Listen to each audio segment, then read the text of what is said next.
Magandang araw mga kabugis. Ako muli si Lito at welcome kayo sa aking channel, Malyaris Garden. Natandaan niyo po yung na binidyo ko sa inyo 2 weeks ngayon.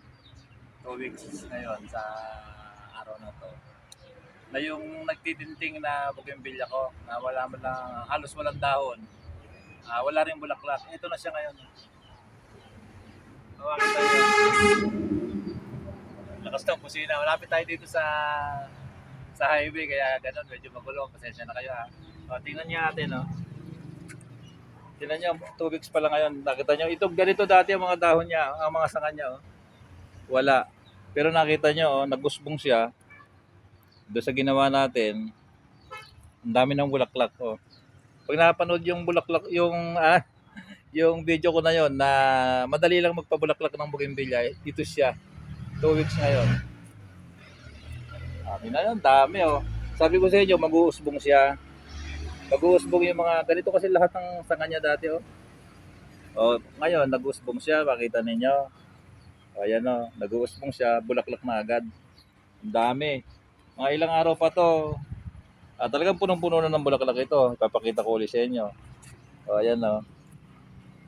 O, kahit saan, ipapaikutin natin.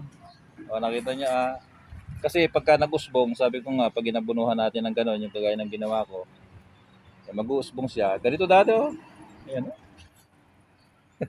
Ala, di ba? Ganda oh. Sabi ko sa inyo, talaga mamumulaklak. Yun, dinagdagan din natin ng ng pating mix kasi kulang na yung lupa niya.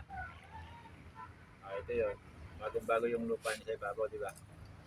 Ngayon, ito naman ang pabubulaklakin natin. Ito naman. Mas maganda pa ito doon kasi ito may konting dahon. Ito, natapos na rin mamulaklak. Pero parang hindi mamumulaklak kung hindi natin aayusin, di ba? Ang gagawin lang natin, tatanggalin lang muna natin yung mga damo-damong konti. Ito naman ang pabubulaklakin natin. Siyempre yan, naka 2 weeks yan, di ba? May bulaklak na.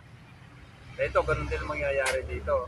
Pwede nyo rin nagayahin sa mga bougainvillea nyo na hindi pa namumulaklak.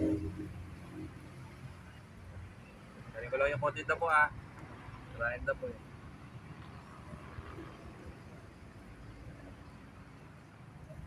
Kasi pagka yung lupa niya, siksik na ganito na. Ganyan na.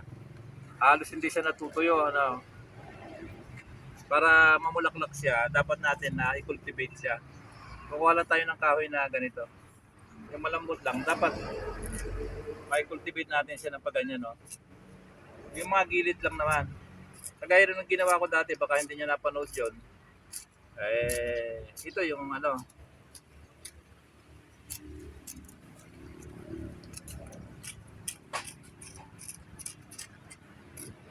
talaga mamumulaklak pag ginanito natin. Pag hindi natin ginanito may hirapan siyang mamulaklak kasi yung tubig niya, pag nagdidilig tayo, umi-steady dyan. Yung ugat niya hindi nagiging maganda. Sabi ko nga, kahit anong halaman, pagka ganito, yung mga namumungang mga halaman natin, kunyari may mga tanim tayo sa bakuran natin, talong, okra, sili, ganyan, o kahit yung mga fruit trees na nakapat, kalamansi, ganyan, dapat iganito natin. Para pag nagdilig tayo dito, dadaan yung tubig. Saka yung ugat niya, magpapanibago. Kasi halos hindi gumaganda yung ugat niya kasi nabababad siya sa tubig. Saka yung lupa niya, parang masiksik na. Huwag kayong kakabahan kahit na umangat yung mga ugat-ugat na ganyan. Okay lang yan. Basta makultivate siya.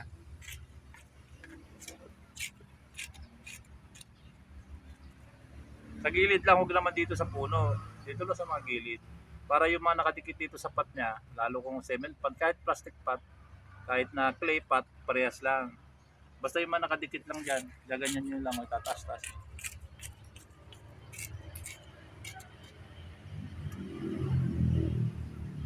Ito yung mangyayari pagka kinultivate nyo yun. Malayo yung mga lupa dyan sa gilid.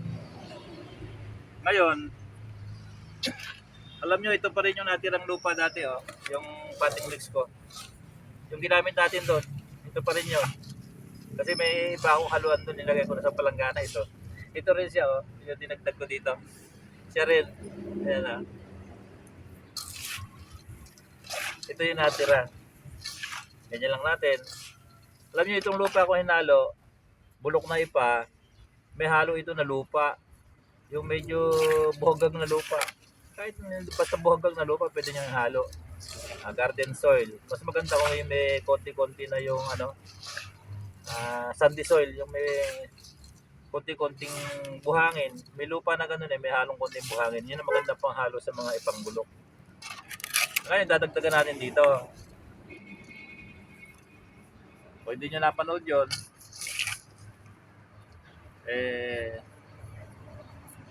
ganito, ginawa natin. Nalog ng tubig siya, may bulaklak na rin yan. Buti ito, may dahon-dahon pa ng konti, di ba? Ganyan lang. Pagka nagdadagdag tayo ng lupa, dapat walang laman dito sa may gilid. Dito, hindi bali papatas na ganyan, no? Hindi yung mali pagka ganito. Pagka nakapantay na yan, mali yan. Ganyan. Dapat yung gilid niya, malalim ng konti para pag nagdilig ka hanggang dyan lang yung tubig, hindi aapaw. So, ganyan lang. Ngayon po, maghahalo tayo ng abono. Kailangan natin abonuhan para mamulaklak.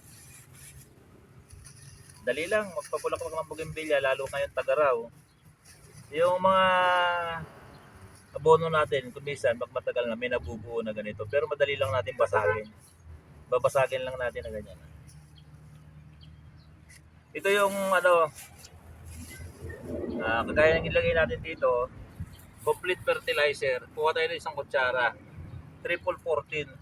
Ito, complete. Isang kutsara lang. Ito pa rin yung ginamit natin Ito pa din. Kasi hindi pa ako nag-abono buhat nun. Napunta nga kami ng Bulacan. Hindi masyadong nakapagtrabaho. Isang kutsara din na urea. Ito urea. Kasi pagka yung malalaki na yung mga bougainvillea nyo, dapat urea yung halo ng triple 14. Sa maliliit, dapat sulfate. Ihahalo lang natin na ganyan.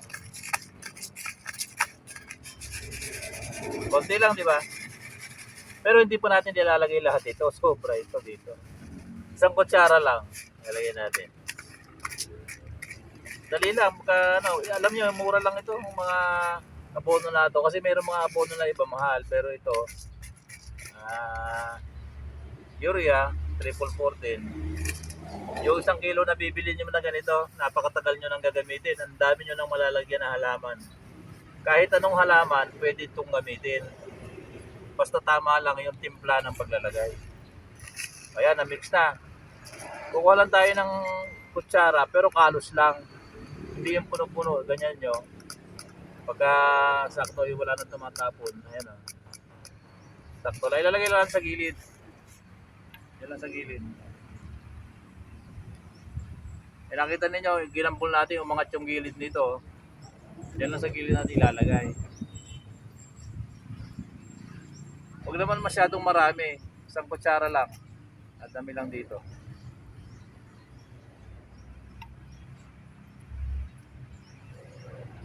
Ito, ilalagay ko na sa iba to. Sa ibang mga halaman ko mamaya. Lang po, madiligan natin agad. Para yung malusaw na. Mag-umpisa na siya na malusaw.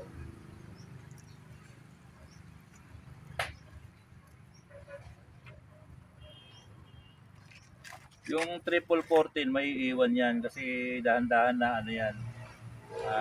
Tatalab, malulusaw. Yung urea agad tatalab yun.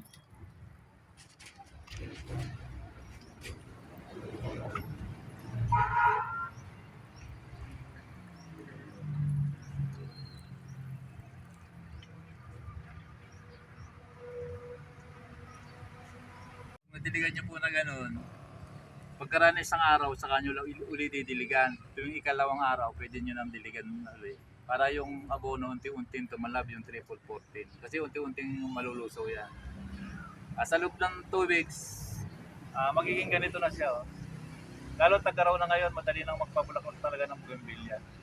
Basta magawa lang natin yung tamang pamamaraan ng pag-aabono, pagdadagdag ng ng lupa, dapat ma-cultivate para yung dating lupa niya na tumigas, mabuhaghag uli. Kasi yung pagka hindi natin ginawa yon, yung ugat niya hindi magpapanibago. Kasi pagka naka-steady lang ng ganon, walang mga bagong ugat na lumalabas. Pero pagka kinultivate natin, makikita nyo yung mga pinag-cultivate natin, yung dinagdag natin na potting mix, may mga ugat na kakapit doon, mga white siya, kaya agad lulusog siya. Lalo kung may abono, di siyempre makakain niya. Sa loob ng 2 weeks yan, ito na. Ganda talaga ito, napakaganda na ng recovery niya.